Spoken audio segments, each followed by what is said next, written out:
Friend, you clicked on this video because likely you are considering buying a property in the Bay of Banderas, Puerto Vallarta, or maybe retiring here. So you're gathering information.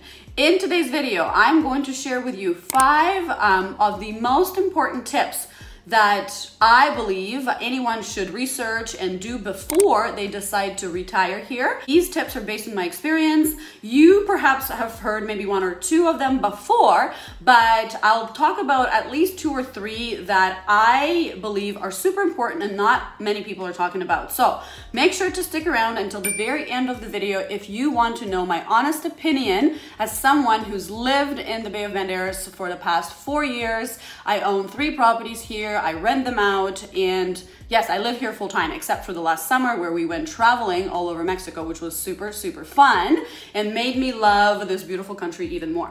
But anyway, let's get started with tip number 1. If you are new to Puerto Vallarta, I've traveled here 5 times before I even knew that, there was more to it than just Nuevo Vallarta, because I used to come to the resorts. So if you are like me, I want to make sure that you know that there's so much more to Puerto Vallarta than the resorts that you've stayed in before, right? And even if you have traveled here and stayed in Airbnbs, I would highly recommend changing locations and renting for a couple of weeks in all of the different locations of the Bay of Banderas. So there is Zona Romantica, that is the hub, the party place. It is got amazing energy. It never sleeps. Then there is Zona Hotelera, and if we go north, there is Nuevo Vallarta, Bucerías, La Cruz, Punta de Mita, Sayulita. There are so many areas to explore and see, and I highly recommend staying in those places for 1, 2, 3 weeks to really feel the vibe of the place. Although I feel like in some places you might know really quickly if that is the right vibe for you or not. But in others, for example, if you're going to compare Bucerías to Nuevo Vallarta or Nuevo Vallarta with Zona Hotelera or Marina Vallarta, there are some similar traits. There are also very different pieces to these areas. So I would recommend staying and renting a place in different places for 2, 3 weeks if you're able to truly feel what it would be like. Now, if you have the opportunity to rent a property for 3, 4, 5, 6 months at the time, that would be a great way to truly experience what's it like to live in the Bay of Banderas. The weather is very different, and there are disruptions, especially in low season. So if you are planning on staying here for an entire year, you need to plan for that, and you need to figure out which community may be most suited for you. I'll give you an example. I used to live in a community in Nuevo Vallarta where we would regularly, I can't say the word, the lights would go out pretty often. It was a new community, not certain what the issues were, but the lights would go out, once every month to 2 months, and it would be very uncomfortable because the ACs wouldn't work, and when it gets hot, you definitely want to be comfortable, all those things. And while I live in a different community now, in a similar area, and we have none of that happening. So all of those things you can learn with experience or by asking people who live in the communities, getting referrals of professionals who live in those areas to pick their brain on these topics. Tip number 2, and this one is a bit controversial because I see on Facebook and in many blogs this being mentioned as no big deal, and that is Mexican residency.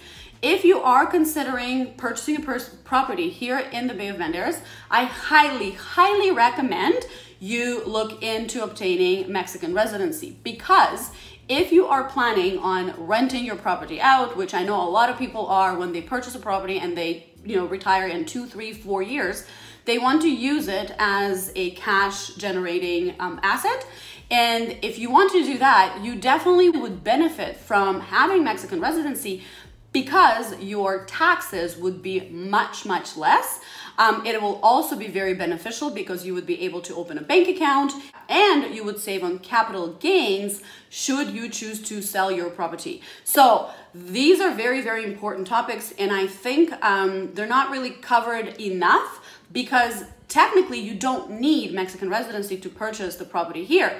However, I believe it is very beneficial, and I think it's a very good idea to look into it as you are doing your research or as you are purchasing your property, because it's a fairly straightforward and easy process. It doesn't take a long time, so you don't need to necessarily get your residency way ahead of deciding to invest here. However, I would recommend kind of doing it parallel. So as you're searching for the property, I would recommend getting the residency. Tip number 3, consider pre-sale properties, but be realistic about it. What do I mean by that? I show so many pre-sale opportunities on my channel. That is my specialty. I love finding these deals. I love sharing them with you because I believe they're such amazing opportunities.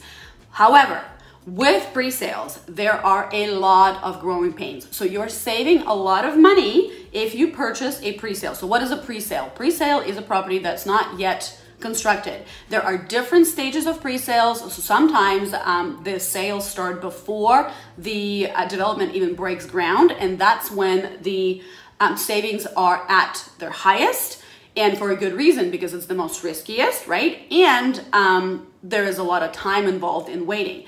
Pre-sales usually come with a lot of growing pains. So I truly believe they are a great investment for someone who's prepared for that, who's ready to put in some time and solve some problems throughout the first couple of years. Because, you know, when pre-sale is done, first of all, they're usually late. Second of all, when the services are being hired, the HOA is being formed, when the building is settling, there are quite a few things that can go wrong. So you need to be prepared for that, right? And that is why the deals are so incredible, is because there's a trade-off. So I'd say definitely consider pre-sales, especially if you're watching my channel, you know I promote them a lot.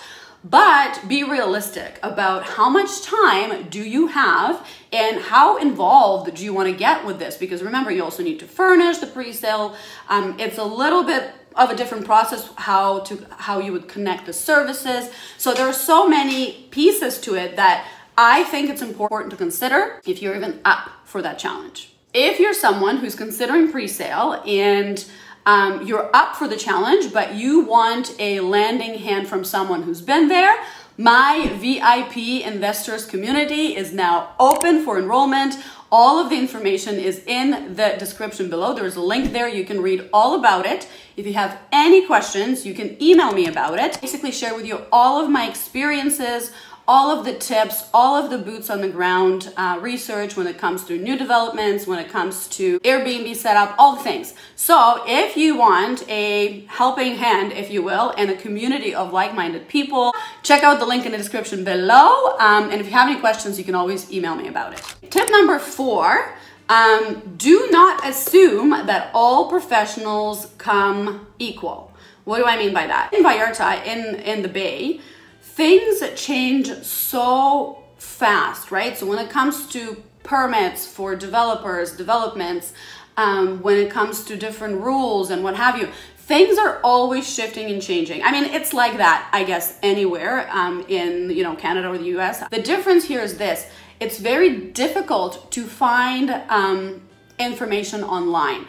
Whereas in Canada, for example, if I needed to find out if, a property has a permit or, whatever, I could go online and check the information, and that information would be 99% accurate. Here, there are 2 issues that I see. This is just my opinion. Issue number 1, the information is not as updated. And issue number 2, if you don't speak Spanish, it's very difficult to understand what it means. And also, if you're not really versed in what the process is like, it's very difficult to understand. So I think working with a professional who is in it day in and out and who is very detail oriented, who can help you along the way, is very, very important. And that goes for whether you're buying pre-sale or resale properties, because the process of getting your escritura is complex. and you definitely need someone by your side who could explain it step by step by step. And my suggestion would be to speak to a few people that you trust and then ask them for referrals of the professionals. If you need a referral of professionals that I trust, you can always email me with the email provided in the description below, and I'll be happy to share with you my trusted lawyers and realtors contacts. Tip number 5 is something I didn't think about when we were preparing to buy a property here, and I quickly learned that it's a very important one. So I want to share this one with you, and that is keeping an eye on the exchange rates. It is so important. If you're coming from the States or Canada, and if you are buying in pesos, for example, so if you're buying a pre-sale, most pre-sales are listed in pesos here right now anyways. So it's super important to watch the fluctuation of the exchange rates. In the last 2-3 months, dollar has gained so much value against peso, and that already is saving some of the buyers between 10 to 15 to even 20% when they purchase in pesos.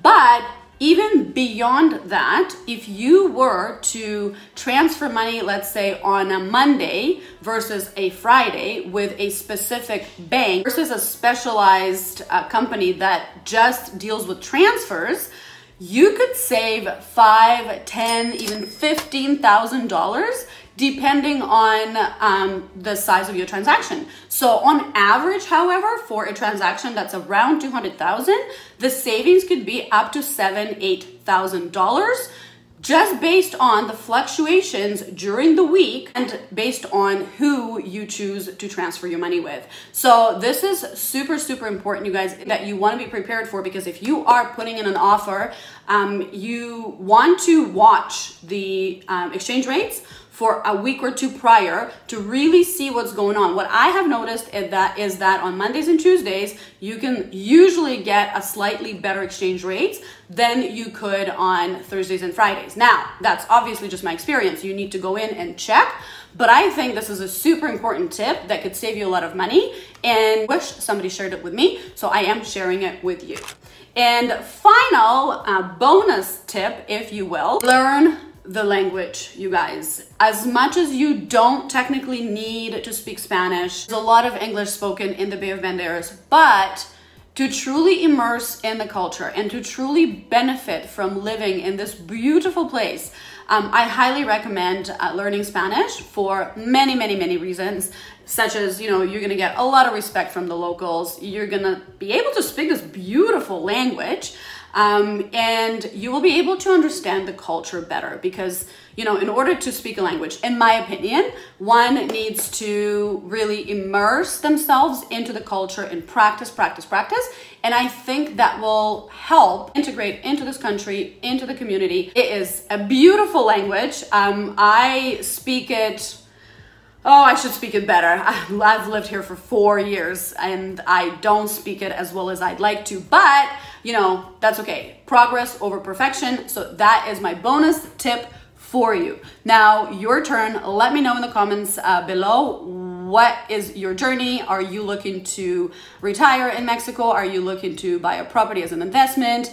Let me know. I would love to see your comments. Thank you so much for watching until the very end, and I will see you in the next video. Ciao!